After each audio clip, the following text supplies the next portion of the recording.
She had never shared a bed, not even once, not because she was pure or proud, but because no one ever made her feel safe enough. At just 26, Clara Mae Thornton packed her life into a single satchel and left behind the only home she'd ever known, a dusty Texas town where silence hurt more than words ever could. Her mother was gone, her future unclear, and all she had was a train ticket west and a stranger's name scrawled on a letter. No promises, no family, just a job offer at a remote sheep ranch in Arizona. If you were in her place, young, alone, carrying a lifetime of wounds, would you have stepped onto that carriage? Would you dare start over with nothing? This is not just a story about love. It's a story about healing in the quietest corners, about how a broken girl, a grieving man, and 3 lost children found something worth staying for. So, settle in. Let the wind guide you. And if this story touches your heart, share your thoughts in the comments. We'd love to hear from you. You're watching Wild West Echoes. This is where the story begins. She had never left home, never traveled alone, and certainly never shared a bed, not even in sleep. Clara Mae Thornton sat stiff-backed on the wooden bench of the stagecoach, hands folded neatly in her lap, as if posture alone could hold her together. The road behind them was long and winding, cutting through the brittle bones of Texas scrubland, toward a future wrapped in dust and questions. She did not look back.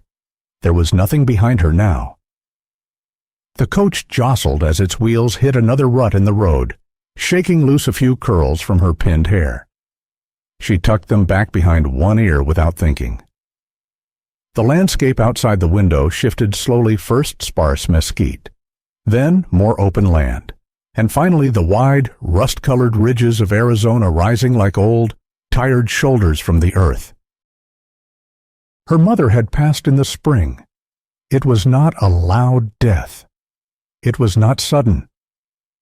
Clara had watched her fade like steam off a kettle, slow, soft, and quiet until nothing was left but folded blankets and the smell of old lavender. The silence afterward had been worse. For weeks, Clara moved through their small cottage like a ghost of herself. The walls, once warm with routine and quiet duty, had grown too loud with emptiness. She had dusted the windowsills 3 times a day, swept the same wooden floor until the bristles on the broom gave out, and stared at her own hands like they belonged to someone else. No one came knocking.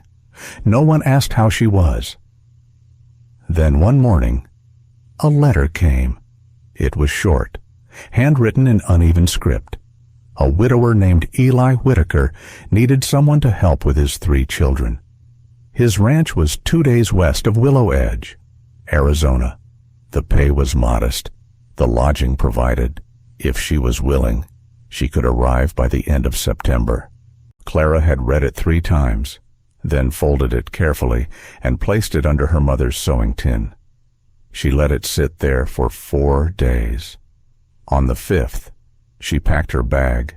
She didn't bring much: 2 plain dresses, her mother's worn Bible, a handkerchief embroidered with her initials, and a small velvet pouch containing a brooch no one had ever given her reason to wear. She left behind the heavy quilt on her bed. It smelled too much like home, like staying, like grief.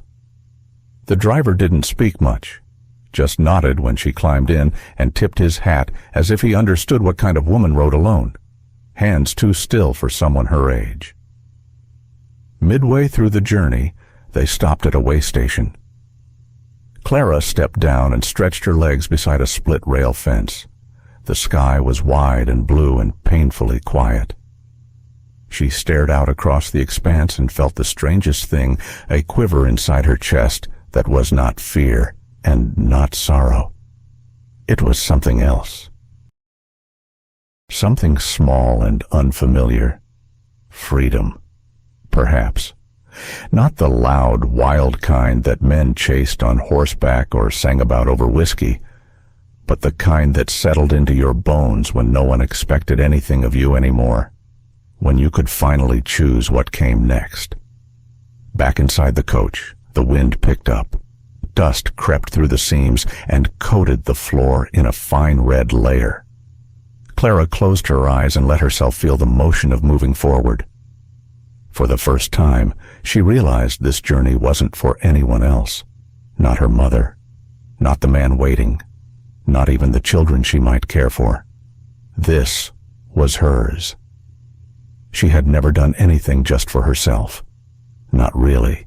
She had spent her girlhood caring for a mother too sad to smile, her youth keeping house while the neighbor girls courted and married and bore children of their own.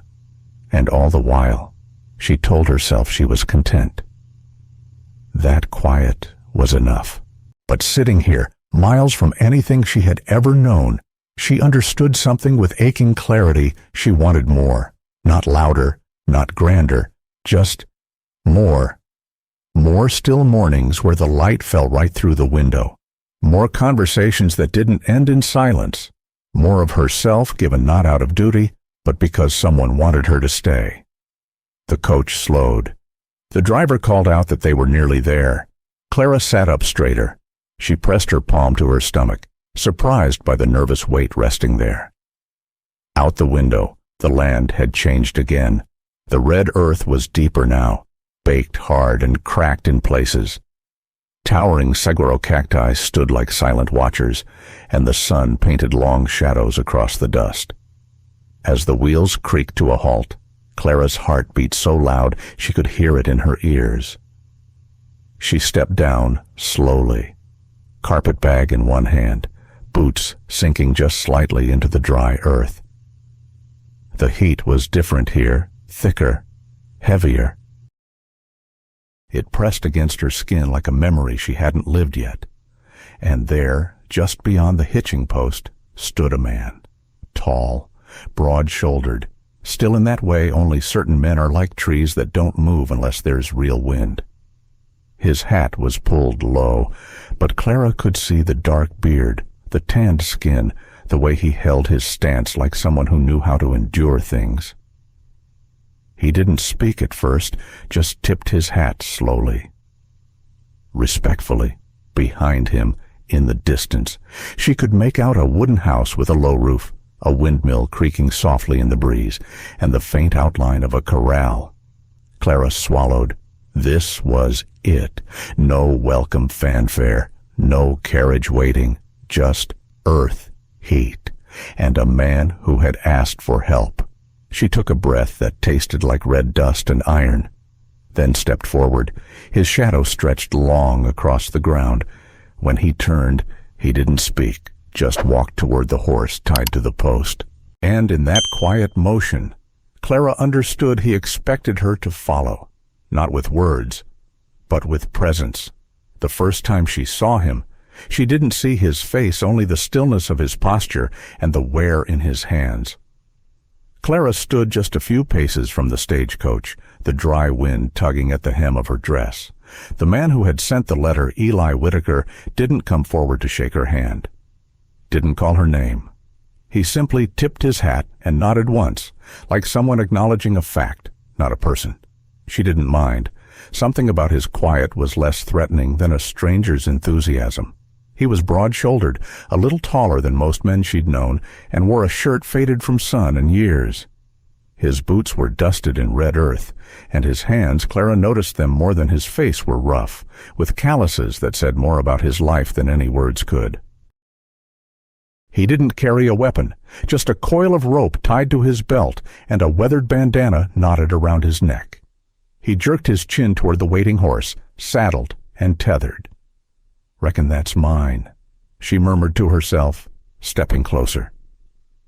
Eli untied the horse, handed her the reins, and without a word, mounted his own. Then, turning the animal with a gentle nudge of his heel, he began to ride. Clara blinked. No greeting, no questions, no welcome, just motion. As if the only way forward was to follow or be left behind. So she followed. They didn't speak much as they rode. The trail was narrow, and the wind was loud. But the silence wasn't sharp. It had weight, yes, but not cruelty. It felt like a space where something might grow, if given time. The land opened up as they left the road. Wide stretches of scrub and sagebrush gave way to low, rolling hills. Every now and then, Clara saw a jackrabbit dart through the brush or a hawk circle overhead. The sun was beginning its descent, and the light stretched long across the landscape, turning the dirt to rust and the air to gold, just as the wind cooled and the saddle began to press against the small of her back. Clara saw it. Oak Hollow Ranch. It wasn't large, not grand, but it stood firm and square beneath a ridge of sandstone, with a wooden porch that wrapped along the front, a few chickens pecking near the steps, and a windmill slowly turning in the breeze. To the right, a small barn leaned slightly, like a man with one bad leg. Beyond it, open pasture, fencing, 2 laundry lines swaying, and then 3 small figures on the porch steps. Children. They looked up as the riders approached. The oldest, a girl, stood first. Long dark braids, face smudged from dust, eyes narrowed in the way of someone who'd been made to grow up too soon. Beside her, a boy slighter in frame, but with defiance in his posture. He stood with arms crossed, watching Clara like he expected her to try and sell something. And the smallest, no more than 5, held tight to a ragged cloth doll, thumb in her mouth, wide eyes unblinking. Clara's chest tightened. Eli dismounted and waited for her to do the same. Once on the ground, she followed as he led the horse toward the barn. Still, not a word, just the steady rhythm of boots on packed earth and the quiet rustle of evening. She glanced once more at the children, who hadn't moved, inside the barn. Eli removed the saddle and checked the feed. "They're shy," he said finally, voice low and sand-worn, and a little wild. Clara looked at him. It was the first full sentence he'd offered since her arrival. "I'm not much different," she replied softly. He gave the faintest twitch of a smile, or perhaps it was just a trick of the light. When they returned to the house, he opened the gate without looking back, held it open, then let it fall shut behind her with a soft clink of metal. Still no directions, still no welcome. But Clara understood. This was his way. He wouldn't walk beside her, hand on elbow, guiding. He would open gates, and if she walked through them, it would be because she chose to. Inside, the house smelled of pine soap and hearth smoke. The furniture was plain, but solid. A woven rug covered part of the wooden floor. The dining table bore marks from knives and elbows and time. And near the stove, a pot still simmered. Someone had thought to leave it there. The children scattered as they entered. Clara's bag was already by the stairwell. A set of clean linen sat atop it. Eli turned to her, thumb hooked in his belt. "There's a room off the back. Yours now." She nodded, not trusting her voice. "Children'll come around," he added. "They've had more strangers than they should." She almost asked if his wife had died recently. But the way he said it like truth, not tragedy, told her enough. He turned and stepped toward the hallway. "Supper's at 6. And then he was gone. Clara stood in the middle of the room for a long moment. The light through the window fell in angled lines across the floor, soft and golden. The ticking of a clock filled the space where conversation should be. Her throat ached with the weight of too many things unsaid, but she set down her bag, straightened her dress, took one deep breath, and walked through the gate she'd been given. That night, Clara lay in her narrow bed, listening to the creaks of an old house and the silence between footsteps. Somewhere in the dark, a child whispered, no words, just sound, and she realized it wasn't the quiet that unnerved her. It was the kind she'd never been part of before. She'd entered a house of silence, not the peaceful kind, but the kind built by grief, the kind where voices had once echoed, but now lived only in memory, where each creak of the floorboard felt like it didn't have permission, where even the walls seemed hesitant to breathe too loud. Clara stepped into her room just before sunset. It was small, square, and plainly kept. A narrow bed stood by the window, dressed in a quilt that had clearly seen seasons come and go. A small basin rested on the stand beside it. No decoration, no mirror, no trace of who had last called it theirs. But it was hers now. She set her bag down quietly, ran her fingertips across the wooden windowsill where dust had begun to gather. From where she stood, she could just see the edge of the pasture, a long fence stretching into the low hills. The windmill turned with a groan, steady and slow. For the first time in years, she didn't feel like someone was watching her. She didn't have to explain where she'd been, didn't have to answer to a voice asking what took so long. The absence of that weight was strange, almost dizzying. In the kitchen, she heard pots shifting, and then the scrape of chairs. Supper. She smoothed her dress, tucked a loose strand of hair behind her ear, and walked out to face the room she would now share with strangers. The table was set for 5.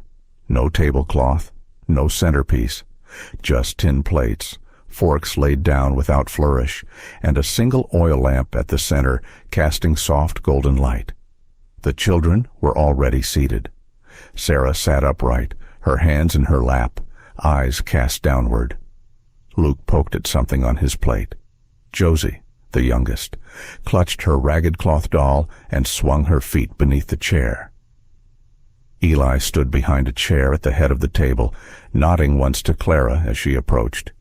No words, just space made available. She took the seat opposite him. No one spoke. The food was simple beans, a bit of bread, slices of roasted squash, but well cooked. Clara said a silent grace in her head, not daring to voice it aloud. She tried to meet Sarah's eyes. The girl looked away. Luke chewed with a kind of defiant intensity, as though daring her to comment. Josie simply stared, thumb in her mouth, doll pressed to her cheek. Clara ate quietly.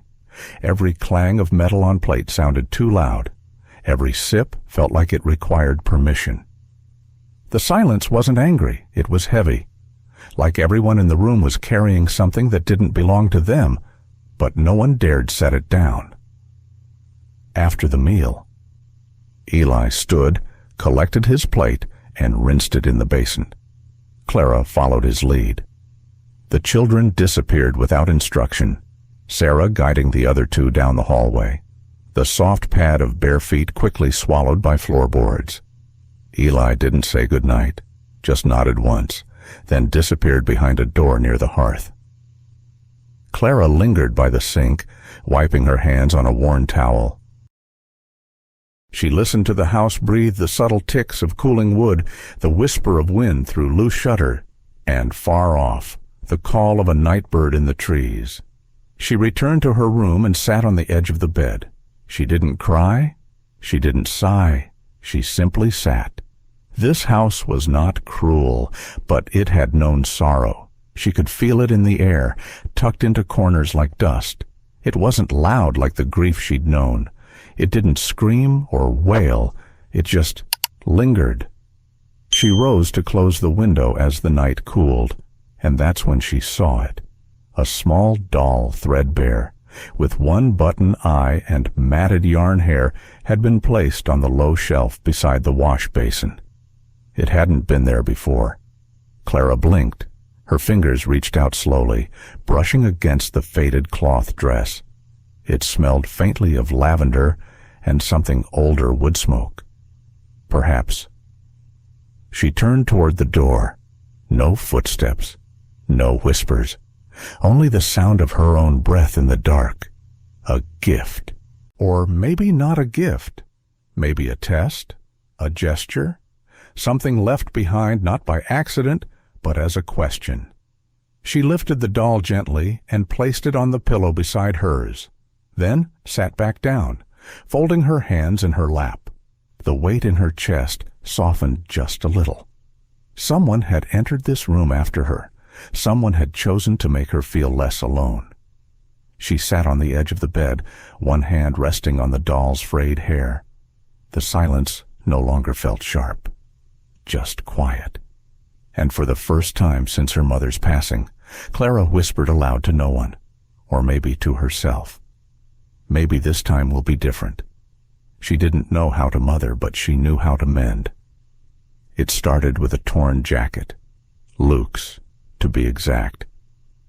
The boy had come in from the barn one morning, sleeves streaked with hay and dirt, the right elbow ripped clean through. He dropped it on the table without a word, and Clara found it there after breakfast, folded neatly like an unspoken request. She held the fabric in her hands a moment longer than she needed to. The tear was jagged but not hopeless, much like the boy himself. She didn't ask how it happened, didn't scold or press. Instead, she pulled her sewing kit from the bottom of her carpet bag and sat by the window in the kitchen, threading her needle with steady hands. The light was good there, warm and honest, stitch by stitch. The jacket came back together. She patched it with fabric from an old apron worn soft from years of washing, but still strong. It didn't match perfectly, but it held. And when Luke found the jacket later that evening, laid out across his bed, he didn't say anything, but he wore it the next morning. That was enough. Josie came next. The littlest Whitaker, wide-eyed and quiet, had taken to trailing Clara around the house. She didn't speak much, only watched, like a bird on a fence post ready to flit away if the wind shifted too quick. One afternoon, Clara found a piece of chalk in the drawer near the stove. Without thinking, she knelt on the porch and drew a big, looping J across the floorboard. Then a circle, an S, another J. Josie squinted at the letters. Clara didn't speak, just tapped the chalk gently against the wood and waited. A moment passed, then another, and then a small, shy finger reached out and traced the line. Josie, Clara said softly, that's your name. The little girl looked up, thumb halfway to her mouth. Clara smiled, and that was when it happened. The giggle, light, quick, gone almost before it arrived, but it was there. Josie giggled. Clara blinked, the sound so foreign it almost startled her. Joy had a sound she'd nearly forgotten. Inside, she brewed tea. She had always preferred tea over coffee, but hadn't said so. Not yet. The kitchen was Eli's domain in the early hours, black coffee and bread with hard butter. That day, though, when she went to the shelf for her small tin of leaves, she found the kettle already warm, and beside it, a second mug. Not the tin one Eli usually used, but a ceramic cup with a hairline crack along the rim. Inside, the scent of chamomile. She paused, staring at the steam curling upward. It wasn't a grand gesture, but it was a choice. He had noticed. Eli didn't say anything about the tea, just nodded slightly when she joined him on the porch that evening, both of them sipping in silence while the sky turned to fire and gold. In that quiet, something settled. Not comfort, not yet, but closeness. The kind that comes not from talk, but from shared stillness. Sarah was the hardest to reach. She watched everything with the eyes of someone twice her age, mistrusting, guarded, a sentry at the gates of a kingdom she didn't believe needed saving. But even she began to soften. It showed in small ways. The way she placed the salt shaker closer to Clara at dinner. The way she waited near the porch steps as Josie traced letters in the dust. Then one night, after the dishes were done, and the house had gone quiet, Sarah appeared in the doorway of the kitchen, barefoot, and holding her doll by one arm.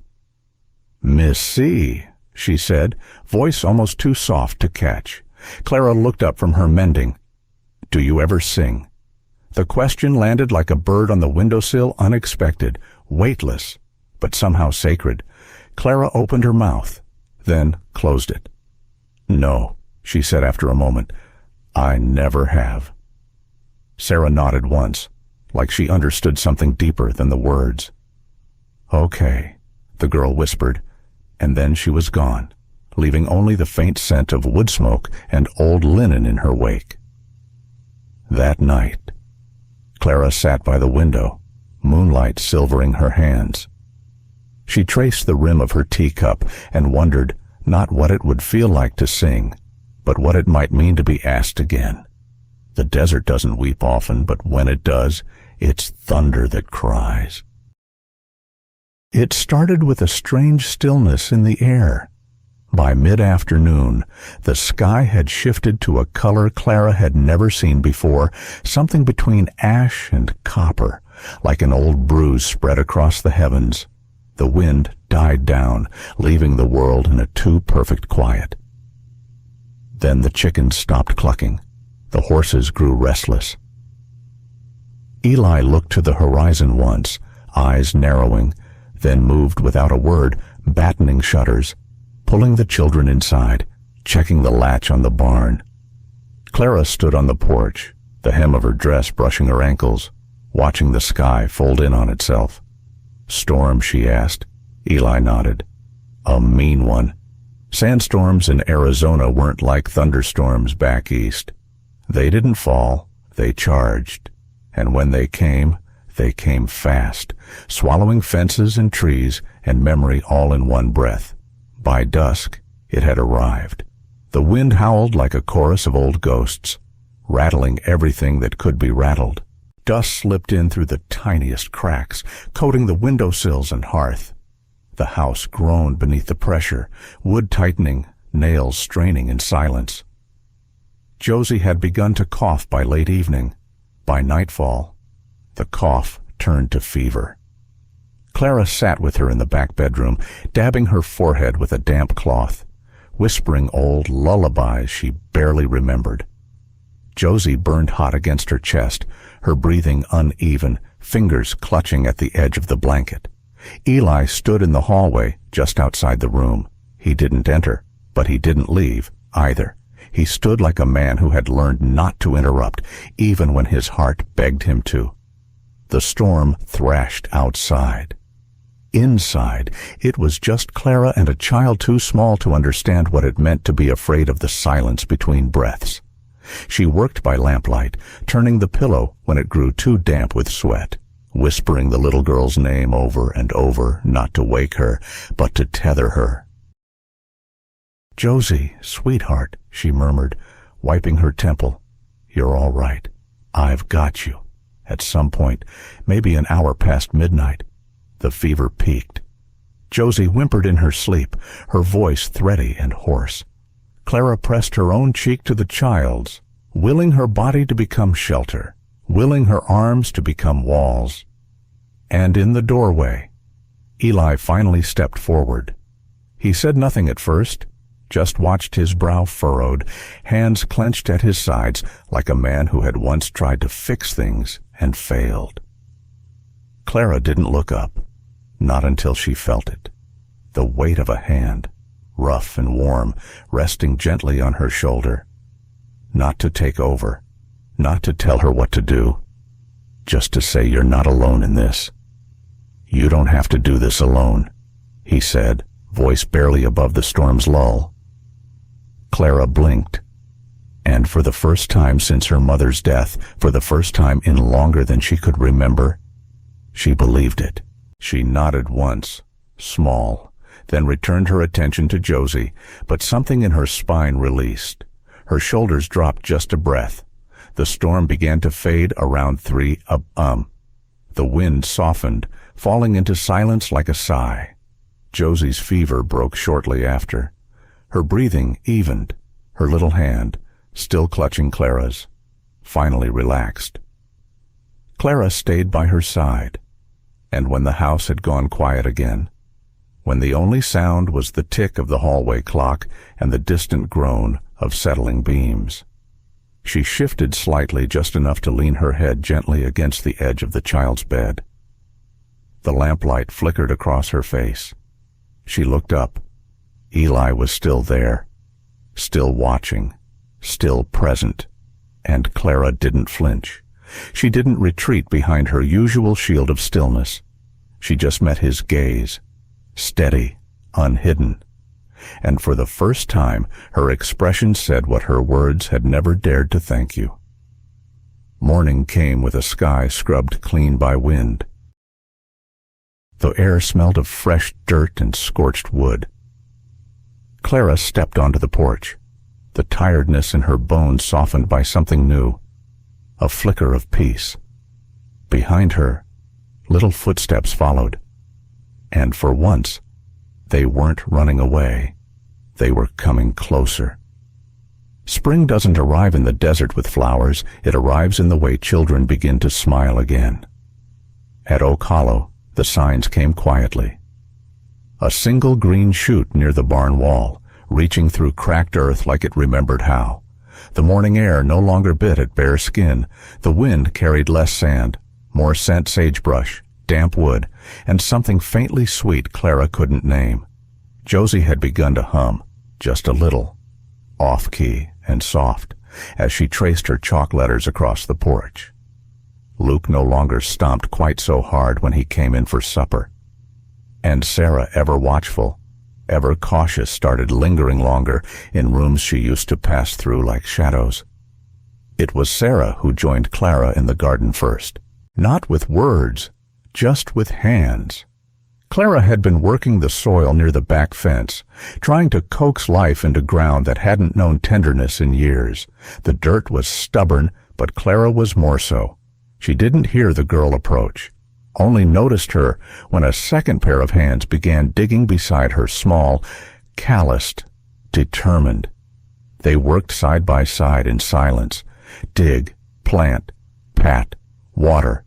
After an hour, Sarah sat back on her heels and wiped her brow with the sleeve of her shirt. "What are those?" she asked. "Beans," Clara said. Sarah nodded. "Mama used to grow squash." Clara didn't answer. She didn't need to. Some memories were better when they weren't prodded. Luke surprised them both the next morning. He appeared in the barn where Eli was brushing down the mare, hands shoved deep in his pockets, voice gruff. "Can I help?" Eli didn't look up, just handed him a worn brush and stepped aside. No praise, no lecture, just space to try. That evening, Clara noticed Luke's shoulders straighter, his brow less furrowed.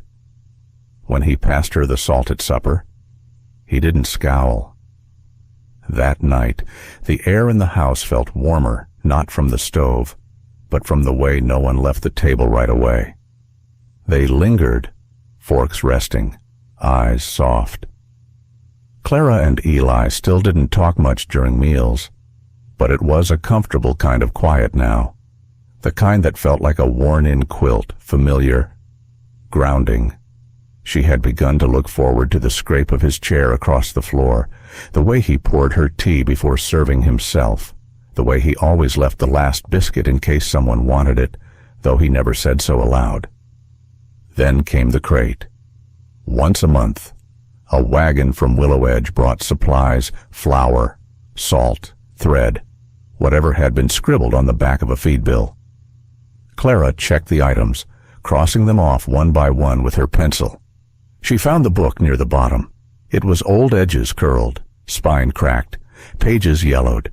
A book of printed fables and poems, the kind she used to sneak from the town library as a girl and read by candlelight. She hadn't requested it, but someone had.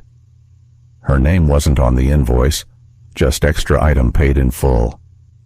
She turned it over in her hands slowly, heart thudding. Later that night, she found Eli fixing the back gate. She held the book up. "You did this?" she asked. He didn't look at her, just nodded once, hammer still in hand. I remembered you mentioned something about missing books. Figured maybe it'd be nice. Clara clutched the book tighter to her chest. It wasn't grand, but it was the kindest thing anyone had done in a long, long time. The next few days passed like steady water over stone. Meals, chores, laughter that came easier now. Sarah reading by the hearth, Luke carving a slingshot, Josie falling asleep mid-sentence in Clara's lap. Then, one morning, as Clara finished washing the breakfast bowls, Eli leaned against the doorframe, arms crossed, and said, "I'll be heading into town on Saturday. Wagon's due for some oil. You want to come?" Clara paused, plate still dripping in her hand. "I haven't left the ranch since I got here," she said. "I know." She set the plate down. "I'd like that," she said softly. Eli gave the faintest nod, then turned to go. "We leave early." Clara stood at the sink a moment longer, hands damp, smile hidden. Spring had arrived after all. The sun hadn't yet risen when Clara climbed into the wagon, skirt dusted from the morning dew. Beside her, Eli said nothing, but the quiet between them felt full, not empty. And as the wheels creaked down the path, she realized she wasn't just leaving the ranch. She was coming back to herself. The road back from town was longer than she remembered, or maybe she just didn't want to get home too fast. The wagon creaked beneath them, its wheels groaning under the weight of supplies and the miles already passed. The sun was soft now, no longer overhead, but stretching golden fingers across the scrub and stone. Shadows fell long, and the air had cooled just enough to lift Clara's hair as she sat beside Eli, skirts tucked tight around her boots. They hadn't spoken much during the trip, but it hadn't been the kind of silence that begged to be filled. It was easy, unhurried, like they both knew the words would come when they needed to. The trip into Willow Edge had been uneventful: market stalls, feed store, a stop by the wheelwrights. Clara had picked out fabric she hadn't planned to buy, and Eli didn't ask questions. He just nodded when she folded it under her arm, like he already knew she was planning something stitched with care. They were halfway home when the rear wheel gave out. The wagon shuddered, then lurched. Eli pulled the reins hard, muttered something under his breath, and jumped down to inspect the damage. Clara climbed down after him, gathering her skirts as her boots hit the dust. "Can you fix it?" she asked, squinting against the late sun. "Not out here." Axle pin snapped clean. He stood, wiped his hands on his trousers. "We'll have to walk the rest." She nodded, unbothered. They tied the mule loosely to a nearby tree and began the trek on foot, supplies left safe under the tarp. It was about 5 miles to the ranch, maybe less if they cut through the dry wash, but they didn't rush. Instead, they walked, side by side, no footsteps chasing, no clock ticking. Just the sound of their boots on cracked earth, the occasional call of a bird overhead, and the hush that falls when two people are beginning to understand each other. An hour in, Eli motioned toward a cottonwood tree with wide branches and welcome shade. "Let's stop a minute," he said. Clara didn't argue. They sat beneath the tree, letting the hush settle in around them. The land stretched endlessly ahead, familiar now in its vastness. She tilted her head back, eyes on the sky. "I used to think I'd leave Texas and feel something," she said, "but it wasn't the leaving that changed me." Eli waited. It was being allowed to stay somewhere and not feel like I was imposing. He didn't answer, but he didn't look away. Clara turned her gaze to him. Her voice dropped to almost a whisper. "I've never shared a bed with anyone." His brow furrowed, but not in confusion, in understanding. "I don't just mean the obvious," she added quickly. "I mean, I've never lain next to someone and felt safe enough to sleep, to breathe, to trust they'd still be there in the morning. Eli's eyes were steady, steadier than any storm. Clara continued, her fingers knotting in her lap. I've never been touched without wondering what it would cost me. Never been loved without bracing for the moment it turned into something else. She looked away then, toward the horizon where home waited. I don't know how to be someone's anything. Eli didn't reach for her, didn't interrupt. He only shifted his weight slightly, leaning forward with elbows on his knees, voice low and sure. Then, share mine forever. The words hung there, not loud, not rushed, not dressed in poetry. But they didn't need to be. They were plain, true, and everything inside her stilled. He wasn't offering a night, or comfort, or rescue. He was offering presence, permanence, a place beside him that was hers, if she chose it. She didn't speak, not right away, but she didn't pull away, either. Her chest didn't tighten the way it used to when men leaned close. Her skin didn't prickle with warning. Instead, something inside her unclenched slow and cautious, like thawing ground. They sat there a while longer. The breeze shifted. A bird cried somewhere in the distance. And Clara, for the first time in her life, realized she wasn't afraid of going home. That night, as Eli lit the lantern in the kitchen and Clara set the table for 5. The quiet in the house didn't press on her anymore. It wrapped around her like a soft wool shawl. And when their hands brushed over the biscuit tin, neither of them pulled away. She didn't know what love felt like, but she knew what safety felt like now. It came in small, steady moments. Like the way Sarah stood a little closer now, shoulder brushing Clara's arm as they worked side by side at the kitchen counter. Flour dusted in the air, the scent of bread thick and warm. Or how Luke no longer flinched when she corrected his pen strokes, just grunted, then tried again, his brow furrowed, tongue between his teeth, the way boys do when they're trying not to care too much. Josie, of course, had folded into her weeks ago. She brought Clara half-broken flowers and stories about dust fairies who lived in the cupboard and would only come out when no one was looking. Every evening, she climbed into Clara's lap with a book, even if she fell asleep before the second page. Clara didn't resist any of it. She let herself belong. She cooked as if it mattered. She listened when Eli explained how the irrigation ditch worked, even if she didn't understand every part. She wiped Luke's scraped knees and praised Sarah's soft biscuits. And when Josie asked if she could keep a feather, she'd found, because it felt like magic. Clara tucked it behind a jar on the shelf and said, "It can stay there as long as it wants."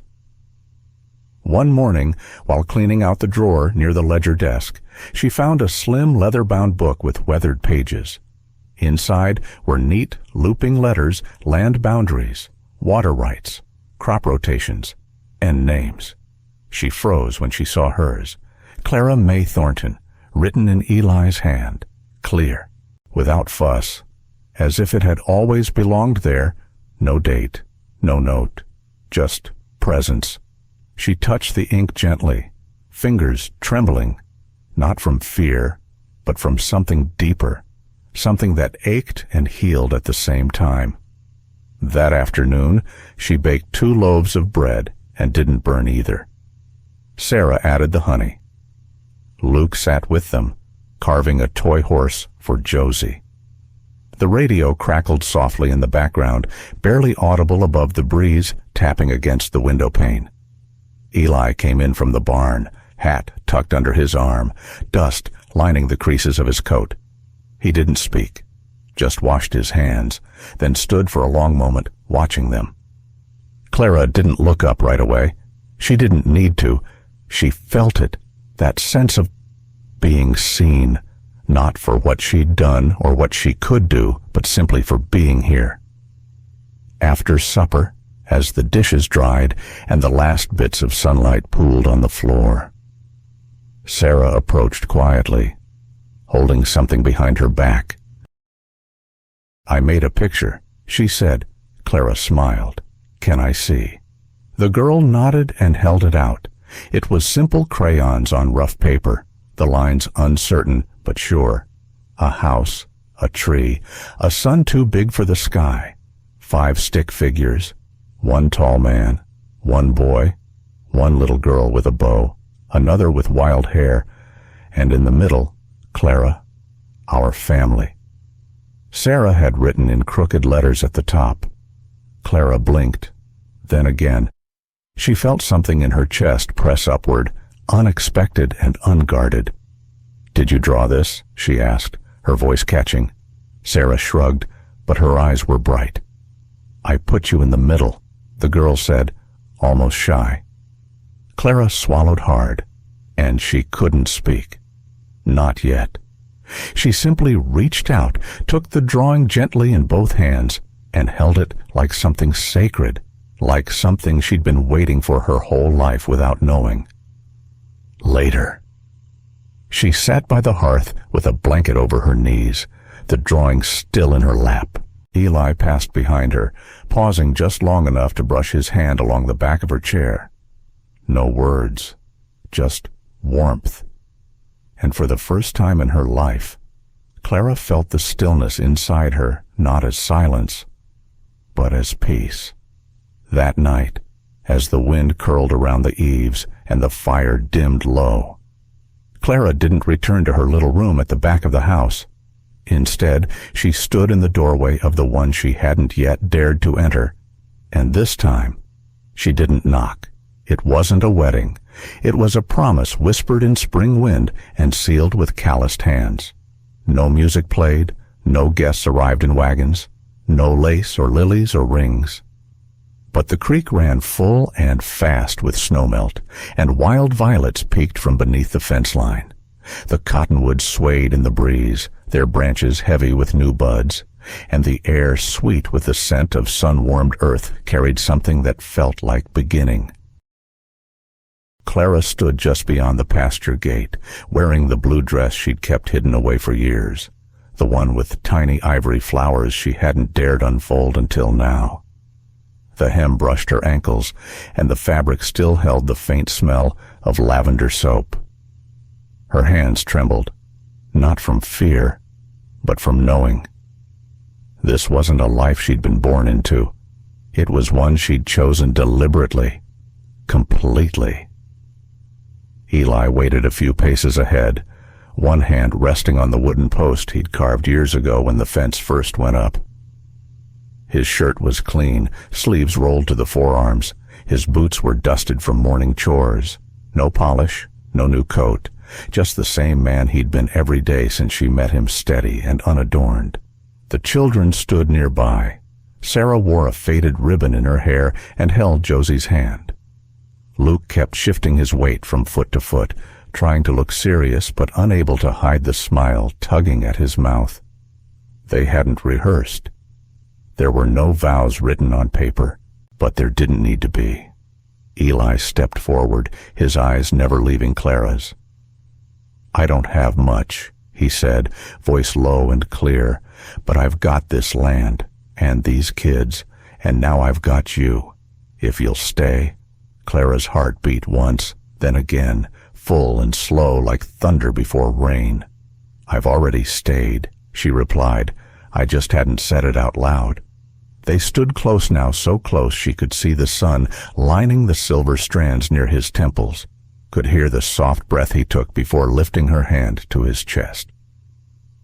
Luke handed over a thin piece of braided twine. He'd spent the morning fussing over it, claiming it had to be tight enough to hold, but soft enough not to scratch. Eli looped it gently around Clara's wrist. No gold, no gem, just a thread that had passed through a boy's careful fingers. Sarah stepped forward next, placing a small sprig of wild sage behind Clara's ear. "Mama used to wear these when she felt brave," the girl whispered. Clara bent and kissed her forehead. "Then I'll wear it today. For both of us." Josie, not to be left out, held up a drawing with crayon-sketched flowers and stick figures all holding hands beneath a big sun. "This is for our wall," she said proudly, "so we don't forget." Clara took the drawing and folded it neatly before tucking it close to her heart. They didn't say, "I do." No one pronounced them husband and wife. But the earth beneath them felt different now, warmer, more certain. Afterward, they ate cornbread and apple preserves in the shade of the barn. The bees buzzed lazily in the warm air. Clara laughed when Eli chased a squirrel off the fence with an empty tin cup. Luke offered to build a new hen house. Sarah laid her head in Clara's lap. Josie sang half a song she didn't know all the words to, and none of it needed to be more than what it was.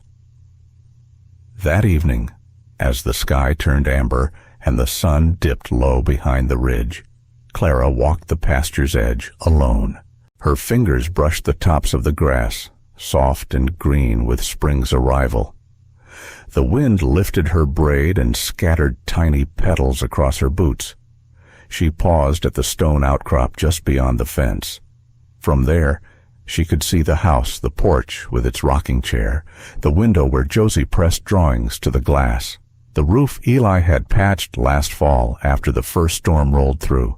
Everything ordinary, everything hers. She turned as Eli joined her, carrying 2 mugs of coffee and a wool blanket slung over his arm. "Cold's coming in quick tonight," he said. She nodded, taking the mug. They stood in silence, watching the light fade. Eli looked out over the land. "This place nearly took me once," he murmured. "After she passed, I didn't think I'd have anything left but the soil." Clara reached for his hand, lacing her fingers through his. "This land gave us back our lives," he said. She looked at him fully then, and smiled. "I'm staying." That night, Clara placed her twine bracelet beside the ledger on the shelf. The lamp flickered gently, casting warmth across the room. Eli reached for her hand beneath the quilt, not because she needed him to, but because she wanted him to. And outside, the land listened quietly. Some quiet stays to haunt you, some quiet stays to heal you. At Oak Hollow, silence had once lived like an unwelcome guest, thick and heavy, like dust in corners no one dared clean. Now, it came gentle. It filled the house like warm light at dawn, or the hush that follows a long laugh. And that silence, the kind that stayed, was the kind Clara never knew she needed. By the time spring folded into summer, Clara had lost count of the days she'd woken without fear. It wasn't that the world outside had softened, it hadn't. There were still droughts and coyotes, neighbors who lived too far to count on in emergencies, and memories that stung if she stood still too long. But something inside her had changed, settled, rooted. Each morning began the same way, 2 chairs on the porch, 2 mugs, hers with tea, his with black coffee. Eli never asked what was on her mind. He didn't need to. Just sitting beside him was enough. They watched the sun rise in silence, listened to the chickens stir, to the wind brushing against the barn siding. Quiet didn't mean nothing. Quiet meant peace. Inside, the children found their own rhythms. Josie, once a child too afraid to sleep alone, now spent her mornings tracing letters on the kitchen table. Clara sat with her, guiding her hand gently over each curve of the alphabet, offering only praise, never correction. Josie had started signing her name on every paper she touched: book covers, flour sacks, the back of her siblings' shirts. Luke, now 9, worked beside Eli in the yard. He was tall for his age and all elbows, but his hands were learning. He'd built a new chicken coop door and helped repair the goat pen with scrap wood from the storm. Every time he hammered a nail straight, He grinned as if he'd tamed the land itself. Sarah had taken to writing, just like Clara once dreamed of doing. Every night, she sat on the floor beside the hearth with a notebook balanced on her knees, scribbling thoughts she never said out loud. When Clara asked what she was writing, Sarah only shrugged. But one day, she left a page on Clara's pillow. It read, "When I think about what family means now, I don't see who we lost, I see who stayed." Clara folded that page and kept it in her apron pocket for days, fingers brushing it when the world felt too wide. The land, too, responded to this new stillness. The garden thrived. The sheep grazed in peace, and even the old mule stopped bucking at shadows. Oak Hollow had once been a place built for survival. Now, it felt like it had learned to breathe again.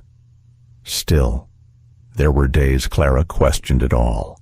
Days when memories from Texas came clawing back, her mother's voice, frail and warning, her own footsteps leaving that old porch, knowing no one would follow. The fear that she had come here only to fail again, to disappear into another life where she was useful but not loved.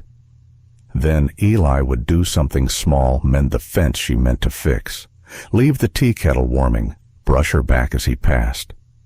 And that smallness anchored her more than grand gestures ever could. One night, a thunderstorm rolled in from the west. Clara stood by the window. Josie curled up behind her on the bed. The wind howled, rain tapping against the glass in steady rhythm. Eli entered quietly, holding 2 blankets.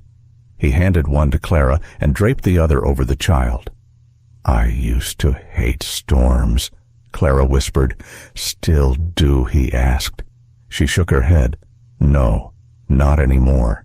He didn't say anything else, just stood with her until the worst of it passed.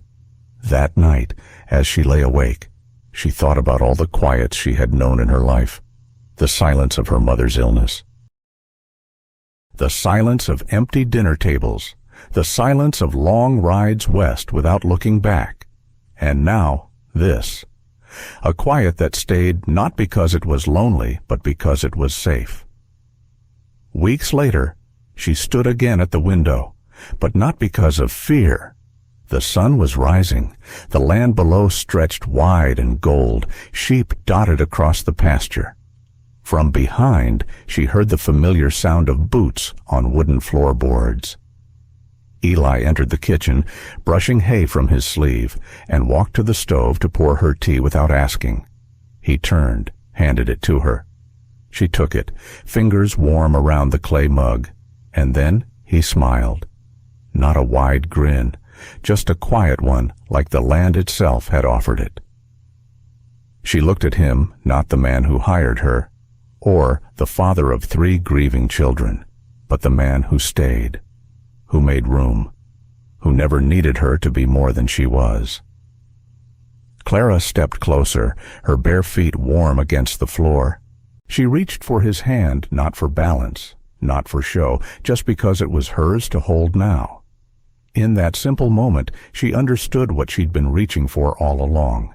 It wasn't safety, it wasn't rescue. It was a life built in stillness, a love found not in noise but in presence, and a home where even the quiet had a heartbeat. Clara stood by the window, tea in hand, watching Eli step into the room, and for the first time in her life, she felt nothing inside her needed to run. Life doesn't always give us loud answers. Sometimes it gives us silence and asks us to listen. Clara Mae's journey reminds us that healing doesn't always come from grand gestures or dramatic turns. Often, it arrives slowly in the quiet of morning routines, in a child's laugh returning, in someone making you tea instead of coffee because they remembered. Her story shows that even if we come from hurt, we are still capable of creating something whole. It's not about forgetting the past. It's about choosing to stay, to try, and to love anyway. As we grow older, many of us carry stories that were never told, grief that went unspoken. But perhaps it's never too late to begin again, to find peace not in noise or chaos, but in presence, in a home built not with perfection, but with patience. So wherever you are in your life, let this story be a quiet reminder. You are never too old to begin again. You are never too broken to be loved. And sometimes, the softest love is the one that stays. If this story touched your heart, please consider giving it a like, sharing it with someone who might need it, and subscribing to Wild West Echoes for more stories that honor the quiet strength of the human spirit. Your support means the world and helps keep these forgotten echoes alive.